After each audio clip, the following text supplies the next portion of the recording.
Panganjali. Om Swastiastu. Hai guys. Kami dari kelompok 3 ingin memaparkan materi tentang APEC. Sebelum kami memaparkan materi, alangkah baiknya kami memperkenalkan diri masing-masing, dimulai dari Krishna. Perkenalkan, nama saya I Gusti Putu Krisna Dharma Putra, nomor absen 6. Perkenalkan, nama saya Nika Daula Angelina Dewi, nomor absen 24. Perkenalkan, nama saya Ikada Endika Dwi Febrian, nomor absen 7. Perkenalkan, nama saya Nikomai Tisnayanti, nomor absen 25. Perkenalkan, nama saya Ibu Dwi Garga Putra, nomor absen 18. Selamat menyaksikan. Halo teman-teman, di sini saya Yoga. Saya akan menjelaskan pengertian APEC. Sebelumnya kalian tahu nggak sih APEC itu apa? Pengertian APEC. Kalau di bahasa Indonesiain, APEC adalah kerjasama ekonomi se-Asia Pasifik. Namun, secara rinci, apa itu APEC? APEC adalah organisasi perekonomian di sekitar wilayah Asia Pasifik, meliputi negara Asia Tenggara atau termasuk negara kita tercinta, Indonesia. Pesisir Asia Timur, Australia yang dekat sama Samudra Pasifik, dan negara-negara yang terletak di Samudra Pasifik atau Oceania. Jadi, kalau lo tanya tentang apa yang dimaksud dengan APEC, lo bisa jawab gini. APEC adalah organisasi ekonomi regional yang non-politis, nggak mengikat, yang melibatkan kerjasama 21 negara di kawasan Asia Pasifik. Halo guys, saya Trisna. Di sini saya akan menjelaskan tentang latar belakang APEC. Sejarah APEC bermula dari Perang Dingin 1947 sampai 1991. Waktu itu, Amerika Serikat mengusung kapitalisme, ngasih kebebasan kepada setiap orang buat berkegiatan ekonomi. Versus sama Uni Soviet yang berideologi komunisme, membatasi hak-hak rakyat, termasuk dalam kegiatan ekonomi. Menyandur lama resmi APEC, Forum Kerjasama Ekonomi Asia Pasifik dibentuk pada tahun 1989 di Canberra. Pendirian forum ini diperkasai oleh Perdana Menteri Australia yang bernama Bob Hawke. Beberapa hal yang melatar belakangi berdirinya APEC yakini: yang pertama, situasi politik dan ekonomi dunia yang berkembang dengan cepat, khususnya yang terjadi di Uni Soviet sekarang, Rusia dan Eropa Timur. Yang kedua, muncul kekhawatiran terhadap gagalnya perundingan putaran Eropa yang membahas masalah tatanan perdagangan dunia. Jika perundingan gagal, dikhawatirkan bakal muncul sikap protektif dan lahirnya kelompok-kelompok regional yang tertutup. Yang ketiga, negara Asia Pasifik perlu mengantisipasi globalisasi yang berdampak untuk membuat setiap negara saling bergantung. Yang keempat, munculnya berbagai organisasi perdagangan regional seperti North Atlantic Free Trade Area atau NAFTA dan Free Trade Area of America atau FTAA. Yang kelima, meningkatkan perdagangan dan investasi di kawasan Asia Pasifik yang berorientasi pada pasar bebas. Waktu itu, ada 12 negara yang join termasuk Indonesia.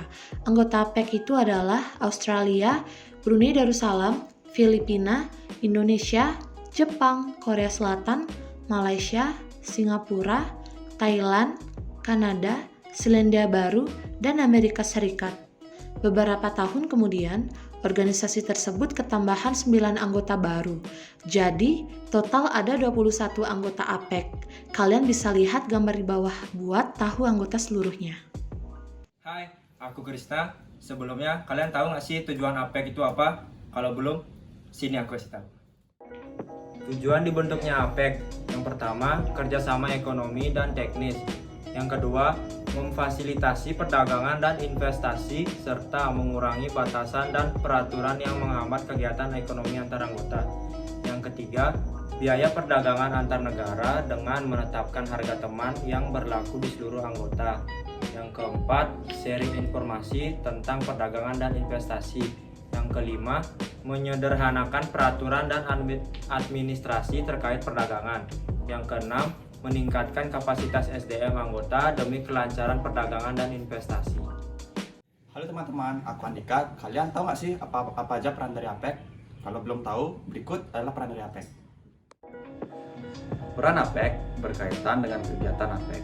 APEC memastikan kalau barang jasa, investasi, sampai masyarakat anggota APEC bisa bergerak leluasa buat melintasi batas antar negara. Selain itu, APEC juga berperan buat menyelaraskan peraturan dan standar perdagangan di seluruh wilayah Asia Pasifik. Selain bea cukai tadi, misalnya sebuah produk bisa diekspor hanya dengan satu syarat saja yang diberlakukan di Asia Pasifik. Bagaimanakah peran serta Indonesia dalam APEC? Pada tahun 1994, Indonesia pernah menjadi tuan rumah Konferensi Tingkat Tinggi atau KTT APEC di Bogor. Tepatnya pada 15-16 November 1994, KTT ini jadi momentum bersejarah buat APEC. Karena menghasilkan kesepakatan bernama Bogor Goals. Apaan tuh Bogor Goals? So, Bogor Goals adalah kesepakatan antara anggota APEC yang ngebahas khusus tentang perdagangan dan investasi secara bebas terbuka di Asia Pasifik. Dalam mencapai Bogor Goals, ada 3 bentuk kerjasama yang bakal dilakukan antara anggota APEC, yaitu memperkuat sistem perdagangan antar negara secara terbuka, caranya dengan ngilangin hambatan biaya maupun hambatan lainnya dalam perdagangan antar negara.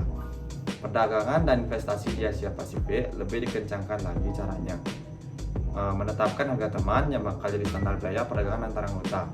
Akses informasi dan administrasi dipermudah dan kebijakan di seluruh anggota juga disamakan. Meningkatkan kerjasama pembangunan Asia Pasifik, caranya memberikan pelatihan ekonomi dan teknik atau ecotech yang bisa ngimbangin sumber daya anggota biar siap menghadapi tantangan ke depan. Halo guys, aku Ulan. Di sini aku akan menjelaskan apa itu APEC. Sebelumnya kalian tahu nggak APEC itu apa? Hai, di sini aku akan menjelaskan 7 manfaat dari APEC. Yang pertama, jadi wadah yang bisa membangun kepercayaan antara Indonesia dengan anggota lainnya. Yang kedua, SDA dan SDM Indonesia jadi meningkat berkat pelatihan yang diadakan APEC atau anggota APEC lainnya. Yang ketiga, dunia usaha di Indonesia jadi untung karena ekspor dipermudah sejak Indonesia gabung ke APEC. Yang keempat, APEC investasi di Indonesia meningkat, total investasi portfolio dari anggota APK lainnya. Yang kelima, Indonesia jadi update tentang perekonomian internasional berkat informasi yang dikasih APEC. Yang keenam, Indonesia bisa belajar dari pengalaman positif dan negatif anggota lainnya tentang perdagangan bebas dan investasinya. Yang ketujuh, kepentingan Indonesia dalam ekonomi internasional bisa terfasilitasi melalui APEC. Nah, jadi kesimpulannya yaitu penelitian ini melihat bagaimana dampak globalisasi terhadap pertumbuhan ekonomi negara-negara Asia Pasifik yang tergabung dalam organisasi APEC.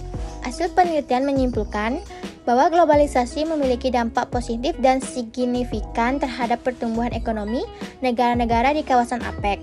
Pada periode 2000 sampai 2014, efek positif globalisasi terhadap negara-negara anggota APEC jelas tergambar dari meningkatnya indeks keterbukaan negara anggota dari tahun ke tahun dipandang indeks globalisasi ekonomi, globalisasi politik, maupun globalisasi sosial.